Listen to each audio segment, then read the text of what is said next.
Dear students, today we will cover 2 to 3 marks questions from chapter number 1, that is solid state. और ये बच्चों question जो है most important questions हैं which can come to your exam. You know that इस chapter में से आपको न्यूमेरिकल पोर्शन जो है वो आना है. ठीक है, तो आज हम 2 मार्क्स के क्वेश्चन जो आपको पेपर में पेपर पैटर्न के अकॉर्डिंगली आने वाले हैं वो डिस्कस करेंगे. ओके, तो इसमें सबसे पहले बच्चों जो क्वेश्चन आपकी स्क्रीन के ऊपर फ्लैश हो रहा है, this is what are the differences between covalent and metallic bonds. देखिए कोवलेंट बॉन्ड जो है वो एटम से बने होते हैं. यहाँ पे these are made up of the metallic core surrounded by the mobile electrons. ठीक है, उसके बाद यहाँ पे जो बॉन्डिंग होती है, ठीक है, स्ट्रॉन्ग कोवलेंट बॉन्डिंग रहेगी कोवलेंट सॉलिड में. और यहाँ पे बच्चों weak electrostatic force of attraction रहती है between cores and mobile electrons. ठीक है, कोर्स की जगह हम यहाँ पे पॉजिटिव कर्नल्स भी लिख सकते हैं. ठीक है, तो ये क्वेश्चन हो गया. उसके बाद सेकंड क्वेश्चन है give the differences between ionic solid and covalent solid. Ionic बच्चों ये क्या होते हैं? The compounds the solids which are made up of the positive and negative ions. और ये ज्यादातर बच्चों कोवलेंट बॉन्ड अभी हमने डिस्कस किया है एटम से बने होते हैं. ठीक है, और इनमें क्या है? Strong electrostatic force of attraction रहती है between positive and negative ions and they are held together by the strong covalent bonds. Okay, second question हो गया. थर्ड क्वेश्चन बच्चों Schottky defect and Frenkel defect में डिफरेंस है. तो ये आपको पता है कि जो स्कॉटकी डिफेक्ट है एक्चुअल में इसमें जो equal number cation and an anion है वो अपनी पोजीशन से क्या है? मिसिंग होते हैं. यानी कि equal number of cations and anions are missing from the crystal lattice. ठीक है, फ्रैंकल डिफेक्ट में क्या होता है? यहाँ पे जनरली क्या है? It is produce when the some ions, generally क्या होते हैं? Cations leave their normal site and occupy the interstitial position. वो लैटिस में ही रहते हैं लेकिन अपनी जगह छोड़ के कहीं इन बिटवीन पोजीशन पे चले जाते हैं. तो इस डिफेक्ट को हम फ्रैंकल डिफेक्ट बोलते हैं. इसमें बच्चों क्योंकि आयंस मिसिंग है तो डेंसिटी डिक्रीज करती है. यहाँ पे डेंसिटी जो है वो इफेक्ट नहीं करती है. ठीक है, जनरली ये कौन शो करता है? The solid which have the high coordination number. ये इंपॉर्टेंट है. और ये वो वाले आयनिक सॉलिड मतलब एग्जिबिट करेंगे फ्रैंकल डिफेक्ट जिनका कोऑर्डिनेशन नंबर जो है वो लो होता है. लाइक यहाँ पे आ गया सिल्वर हैलाइड. ठीक है, सिल्वर हैलाइड शो करते हैं. NaCl जो है वो स्कॉटकी डिफेक्ट शो करेगा, ना कि फ्रैंकल डिफेक्ट. मतलब कि alkali metal halides do not show the Frenkel defect. ये आपको पता होना चाहिए. नेक्स्ट क्वेश्चन है कि एक सॉलिड है which is made up of the two atoms a P and Q. जो क्यू एटम्स है they are they are present at the corners, okay, and p at the body center. ठीक है, what is the formula of the compound? आपको पता है जो Q atom है, अगर ये क्यू एटम बच्चों कहाँ पे प्रेजेंट है? कॉर्नर. तो कॉर्नर कितने रहते हैं? 8. ठीक है, और बच्चों इसकी कंट्रीब्यूशन 1/8 रहती है. इसका मतलब क्यू की नंबर ऑफ एटम्स जो है इन दी यूनिट सेल वो कितने हो गए? 1 हो गए. ठीक है, एंड जो पी एटम है they are at the body. ठीक है, बॉडी सेंटर्ड, तो इसका मतलब उसकी तो कंट्रीब्यूशन 1 ही रहेगी. तो पी क्यू इसका फार्मूला रहेगा. और इसका बच्चों कोऑर्डिनेशन नंबर जो है पी का और क्यू का 8 रहता है यहाँ पे. ठीक है, जब ए बी टाइप का कोई लैटिस होता है. नेक्स्ट क्वेश्चन इंपॉर्टेंट है कि इलेक्ट्रिकल कंडक्टिविटी जो मेटल्स की है वो टेम्परेचर इंक्रीज करने से डिक्रीज करती है, लेकिन सेमीकंडक्टर की ये बच्चों इंक्रीज करती है. इसका रीजन क्या रहता है? देखिए बच्चों अगर इसको हम स्टडी करें तो बच्चों एक्चुअल में क्या होता है? जो मेटालिक क्रिस्टल्स हैं, मेटालिक क्रिस्टल्स यहाँ पे कुछ इस तरीके से इसका सी एन लॉरेंट्स मॉडल है. ठीक है, सी इलेक्ट्रॉन मॉडल जिसमें लॉरेंट्स पर्सन ने दिया था, जिसमें क्या है? पॉजिटिव क्रिस्टल्स जो कटाइंस हैं यानी कि जिनको हम कर्नल्स बोलते हैं वो फिक्स होते हैं और इलेक्ट्रॉन्स जो हैं वो मोबाइल होते हैं. ठीक है, एंड जैसे ही टेम्परेचर राइज करता है इलेक्ट्रॉन मूवमेंट की वजह से, यहाँ पे मूवमेंट ऑफ इलेक्ट्रॉन की वजह से मेटालिक कंडक्टेंस होती है. लेकिन जैसे ही टेम्परेचर राइज करता है तो बच्चों जो पॉजिटिव आयंस है they start vibrating around its mean position.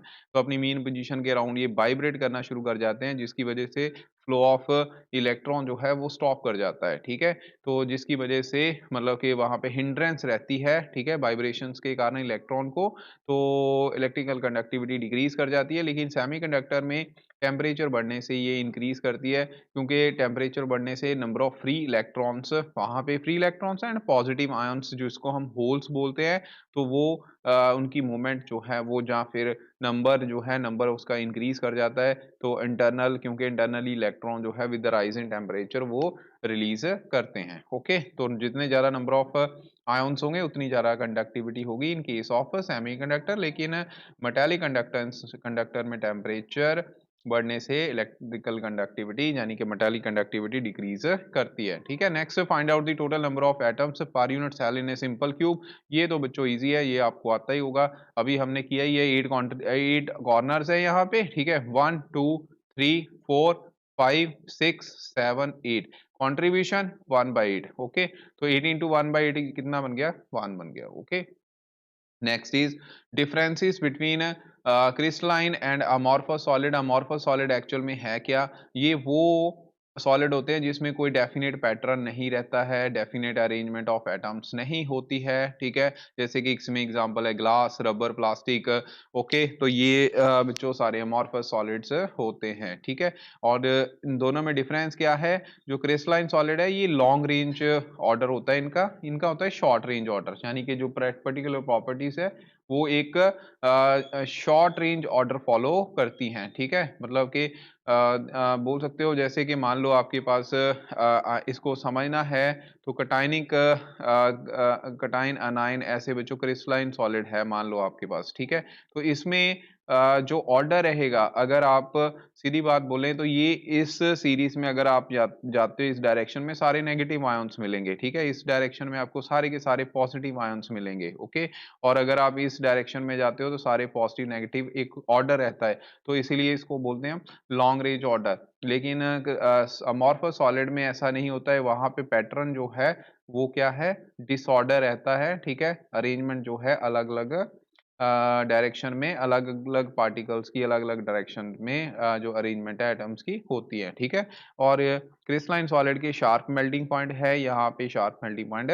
नहीं होते हैं। ठीक है, और बच्चों इनकी हीट जो डेफिनेट हीट ऑफ फ्यूजन रहती है। ठीक है, और इसमें they do not have the definite heat of fusion, they undergo clean cleavage, और ये बच्चों under they do not undergo clean cleavage. Okay, iso ये अनाइसोट्रॉपिक होते हैं और ये आइसोट्रॉपिक होते हैं, ये बहुत इंपॉर्टेंट है। आगे है how does the electrical conductivity of following classes material very with temperature. अभी पढ़ा हमने, टेम्परेचर बढ़ने से सेमीकंडक्टर की कंडक्टिविटी जो है इलेक्ट्रिकल रेजिस्टिविटी है यहाँ पे। ठीक है, तो रेजिस्टिविटी बच्चों डिक्रीज करेगी। ओके, कंडक्टिविटी इंक्रीज करेगी।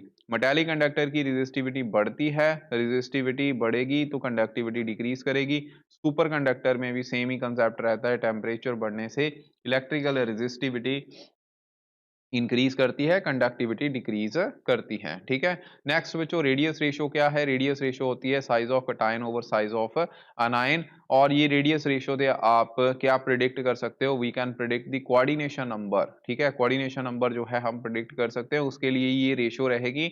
ये याद रखना है, अगर रेडियस रेशो का ऑर्डर जो है इस रेंज में आता है तो कोऑर्डिनेशन नंबर 3 है। ठीक है, सिमिलरली अगर इस रेंज में आता है तो 4 है, अगर इस रेंज में आता है तो 6 है, अगर इस रेंज में आता है तो 8 है। ठीक है, ये याद रखना है, यहाँ से we can predict the coordination number of any arrangement. Okay, next बच्चों ये आपका न्यूमेरिकल इसी बेसिस पे आ गया कि सोडियम एक क्रिस्टल है, NaCl स्ट्रक्चर है उसकी। ठीक है, जिसमें कटायन का साइज 100 पिकोमीटर है, अनायन का रेडियस बताना है आपने, क्योंकि ये NaCl का क्रिस्टल है तो बच्चों इसका कोऑर्डिनेशन नंबर जो है वो 6 रहता है। 6 है तो इसकी रेंज अभी हमने पढ़ी थी, 6 कोऑर्डिनेशन नंबर में बच्चों आप देख सकते हो यहाँ पे रेंज रहती है 0.414 0.732। ओके, तो इस रेंज में आपने कर लेना है। तो आपने क्या करना है, अब देखिए रेडियस, क्योंकि अनायन का रेडियस निकालना है तो आपको 2 रेंज है, तो उसी उसी रेडियस रेशियो की रेंज से आपने कटायन के साइज को डिवाइड कर देना है, कटायन के साइज के साथ उसी रेंज को डिवाइड कर देना है। तो 100 डिवाइड बाई 0.414, 100 डिवाइड बाई 0.732। ठीक है, तो ये इस रेंज में बच्चों अब अनायन का साइज होगा। ओके, नेक्स्ट क्वेश्चन बच्चों इसी तरीके से आपने कोऑर्डिनेशन नंबर प्रिडिक्ट करना है, यहाँ से रेडियस रेशियो निकालोगे और जिस रेंज में आया वो उसका कोऑर्डिनेशन नंबर होगा। ओके, तो नेक्स्ट है what is the effect and the pressure on the structure of the solid. Temperature बढ़ने से बच्चों कोऑर्डिनेशन नंबर जनरली क्या है, डिक्रीज करता है, और प्रेशर इंक्रीज करने से कोऑर्डिनेशन नंबर जो है आयन का वो क्या कर जाता है, इंक्रीज कर जाता है। Okay, next is what is the difference between 12 16 and 13 15 compounds. देखिए बच्चों, ये एक बाइनरी कंपाउंड है, क्योंकि दो नंबर दिए हुए हैं तो बाइनरी कंपाउंड है, जो कि कहाँ से बनता है, देखो 12 16 का मतलब है 12 ग्रुप नंबर और 16 ग्रुप नंबर के एटम्स को, जो एलिमेंट को कंबाइन कर दीजिए, जो कंपाउंड बनेगा वो 12 16 होगा। नेक्स्ट 13 15 है, जो कि 13 ग्रुप और 15 ग्रुप को मिलके बनेगा। नॉन स्टोइकियोमेट्रिक क्रिस्टल वो होते हैं जिसमें एक नाइन और पॉजिटिव आयन और नेगेटिव आयंस की रेशो जो है corresponds to simple whole number ratio, वो एग्जिस्ट नहीं करती है। ठीक है, जैसे कि एग्जांपल है FeO। ठीक है, इसमें ये नॉन स्टोइकियोमेट्रिक क्रिस्टल है जिसमें अकॉर्डिंग टू फार्मूला यहाँ पे 2 पॉजिटिव Fe और 2 नेगेटिव ऑक्सीजन। ठीक है, मतलब कि 1:1 होना चाहिए, लेकिन ये होता कितना है, Fe 0.96 ऑक्सीजन 1। ठीक है, तो मतलब 0.96 रेशियो 1 में एग्जिस्ट करते हैं। इनको हम नॉन स्टोइकियोमेट्रिक क्रिस्टल में रखेंगे, यानी कि कंपाउंड्स में रखेंगे। ठीक है, next is point effect. Point effect में क्या है, इम्परफेक्शंस होती हैं क्रिस्टल में cause by the departure of the periodic arrangement in the vicinity of the atom or a group of atoms. Imperfections are called point defects. Okay, तो next बच्चों अब आपके न्यूमेरिकल आ गए। सेम न्यूमेरिकल है बेस्ड ऑन दी यहाँ पे क्या है, formula of to derive the formula of the compound. Okay, तो कंपाउंड कैसे बनेगा, दो एलिमेंट है, एक एम है एक एन है, एन एटम CCP है। ठीक है, M atom 1/3 of tetrahedral void जो है ऑक्यूपाई कर रहा है। तो यहाँ पे आपको कंसेप्ट क्या लगाना है, आप लोगों को पता होना चाहिए कि सपोज m जो है CCP लैटिस बना रहा है, उसके नंबर ऑफ एटम आपने स्मॉल n मान लेने हैं। ठीक है, अब इसमें टेट्राहेड्रल वॉइड कितने रहेंगे, वो बच्चों इसका डबल हो जाएगा। ठीक है, अब n एटम कितने हैं, यहाँ पे n था, सॉरी यहाँ पे m है, तो m एटम कितने हैं, वो है 1/3 of tetrahedral void. Tetrahedral void कितना आपने निकाला, वो निकाला आपने 2n, तो ये बन गया 2n/3। ठीक है, तो इसका मतलब n जो है उसकी कंट्रीब्यूशन, यहाँ पे नंबर ऑफ एटम इसके n बन गए, और m के कितने बन गए, 2n/3। n के साथ n काट दिया आपने, N3M2, N3M2 ये आपका फार्मूला बन गया। ओके, क्वेश्चन है next, PQR crystallize in cubic solid। Next question is, if three elements P, Q and R crystallize in cubic solid, P atoms at the corners and Q atoms at the कहाँ पे हैं, at the center of the edges, then what is the formula of the compound। तो बच्चों आपको आता ही होगा, Q1 है, यहाँ पे R जो है वो 4×1/4 3 रहेगा, तो इसका आंसर आएगा PQ1R3। हमने किया हुआ है ये क्वेश्चन, ठीक है, कर ही लोगे आप। नेक्स्ट, फेरोमैग्नेटिक एंटी फेरोमैग्नेटिक, ये रखना है, ये स्ट्रांगली अट्रैक्टेड होते हैं। इसमें बच्चों ये they are not attracted by the magnet, इसमें स्पॉन्टेनियस अलाइनमेंट रहती है, इक्वल डोमेन्स जो हैं ऑपोजिट डायरेक्शन में रहती है। इसमें बच्चों जो है अनइक्वल डोमेन्स जो हैं सेम डायरेक्शन में ज्यादा होती हैं। ठीक है, डोमेन्स में। नेक्स्ट नेक्स्ट क्वेश्चन है, one metallic oxide ion is in CCP arrangement। ठीक है, are in CCP arrangement, 1/6 of the tetrahedral void are occupied by the cation and 1/3 of the octahedral void are occupied by the Q atoms। ठीक है, देखिए आपका सबसे पहले तो number of oxide ion उसको आपने 1 मानना है, ये ऐसे ही करना है। P cation कितना है, 1/6 ऑफ टेट्राहेड्रल वॉइड। 1 एटम अगर आपने मान लिया है तो टेट्राहेड्रल वॉइड कितने हो गए बच्चों, वो 2 हो जाएंगे। ऑक्टाहेड्रल वॉइड कितने होंगे, वो 1 होगा। तो P एटम जो है 1/3 ऑफ टेट्राहेड्रल वॉइड ऑक्यूपाई कर रहा है, तो 2 यहाँ पे करके आपको मिल गया ये 1/3। ठीक है, और यहाँ पे Q एटम्स वो है ऑक्टाहेड्रल वॉइड का 1/3, यानी कि ये बन गया 1/3 अगेन। ठीक है, तो यहाँ से आपका फार्मूला बना है PQO3। ओके, नेक्स्ट क्वेश्चन बच्चों आपका आ गया, रेडियस रेशो बेस्ड है। ठीक है, ये आप लोगों ने कर लेना है, यहाँ पे आपको रेडियाई दिए हुए हैं, तो आपने रेडियस रेशो निकाल के वहां से कोऑर्डिनेशन नंबर जो है फाइंड आउट कर लेना है। नेक्स्ट क्वेश्चन बच्चों, अब डेंसिटी बेस है, डेंसिटी का फार्मूला सारे बच्चे जान लो, Z/m divide by A³ × n0 रहेगा। ठीक है, तो डाटा आपने सबसे पहले लिखना है, सबसे पहला काम आपका डाटा लिखने का ही है। और बच्चों ए का आपने कंसेप्ट ऐसे याद रखना है, आपको पिकोमीटर में गिवन होगा, आपने क्या करना है 2.88 इंटू 10⁻⁻⁸। ठीक है, -8 सेंटीमीटर इसको कन्वर्ट कर लेना है। उसके बाद a क्यूब कैसे आएगा 2.88 raise to power 3 into 10 raise to power 24 minus के, ठीक है, ये सेंटीमीटर क्यूब आपने निकाल लिया। यहाँ पे आपने सारी वैल्यूज पुट कर देनी। बीसीसी था तो 2 आ गया।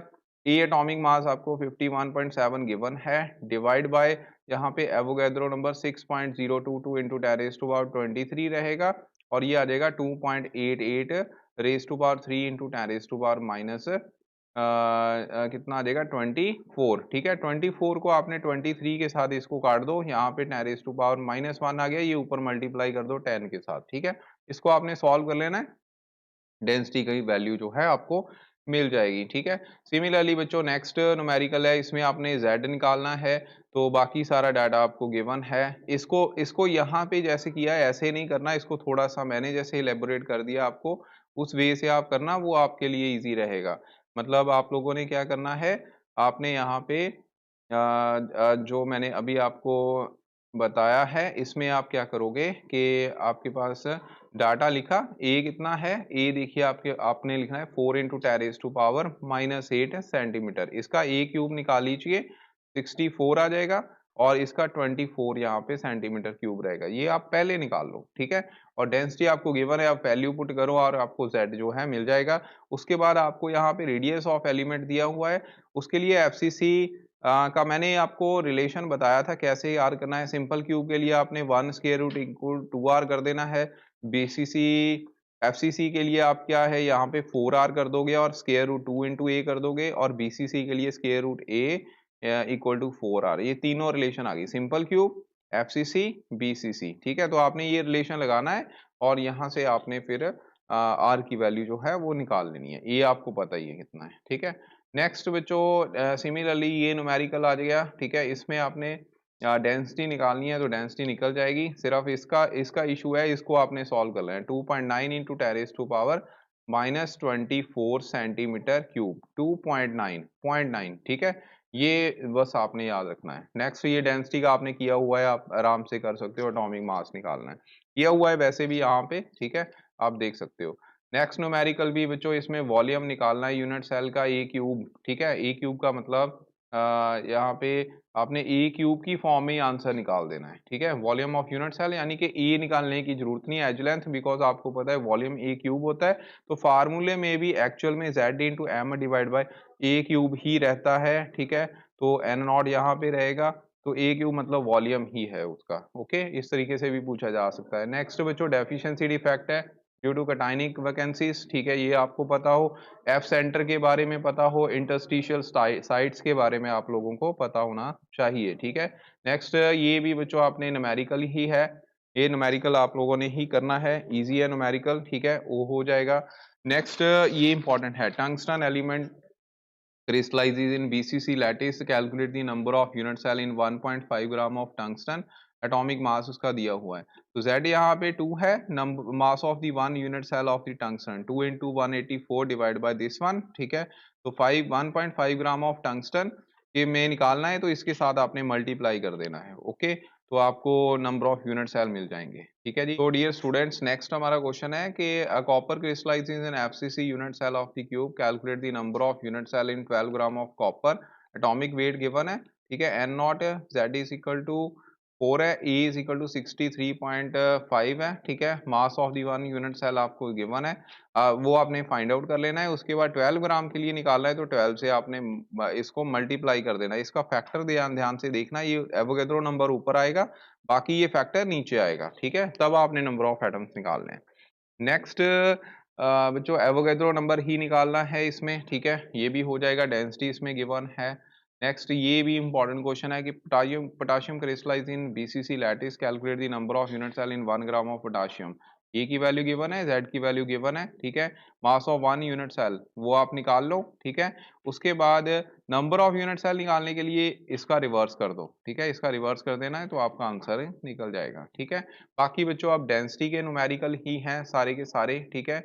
ये आप लोगों ने इसके स्क्रीनशॉट ले लेने और उसके बाद फिर आपने कर लेने हैं, ये सारे डेंसिटी के न्यूमेरिकल ही आएंगे। Calculate the number of atom present in the BCC and FCC unit cell, ये आपको पता ही है, बीसी एफसीसी में 4, बीसीसी में कितने आएंगे 2, ठीक है। आगे ये point defect, Schottky defect and Frenkel defect, इसको बच्चों आपने डिस्कस कर लेना है, ठीक है। ये भी आपको आते हैं, हमने स्टार्टिंग में सेकंड क्वेश्चन कर लिया। पैरामैग्नेटिक, फेरो, एंटी फेरो, डायामैग्नेटिक, ये सारे आपको आते होंगे, ठीक है। इसमें भी कोई बड़ी बात नहीं है। डायामैग्नेटिज्म, फेरोमैग्नेटिज्म, ये सभी को आता है। अगेन डेंसिटी का न्यूमेरिकल है, this is very much important. इसमें जेड निकालना आ जाता है, नेचर पूछा जा सकता है, वेरी इंपॉर्टेंट, ठीक है। आगे ये न्यूमेरिकल है, यहाँ पे भी स्ट्रक्चर ही पूछा गया है, यानी कि कौन सी स्ट्रक्चर है, जेड की वैल्यू आपने निकालनी पड़ेगी, ठीक है। नेक्स्ट सिमिलरली नेक्स्ट भी बच्चों ही है टाइप ऑफ यूनिट सेल, वो भी आपने जेड ही निकालना है यहाँ पे, ओके। डियर स्टूडेंट, ये सारे इंपॉर्टेंट क्वेश्चंस है, इन सभी क्वेश्चंस को आप लोगों ने अब कर लेना है। Thank you very much, all the best. Solution chapter के 2-3 मार्क्स के क्वेश्चन जो है नेक्स्ट वीडियो लेक्चर में आएंगे।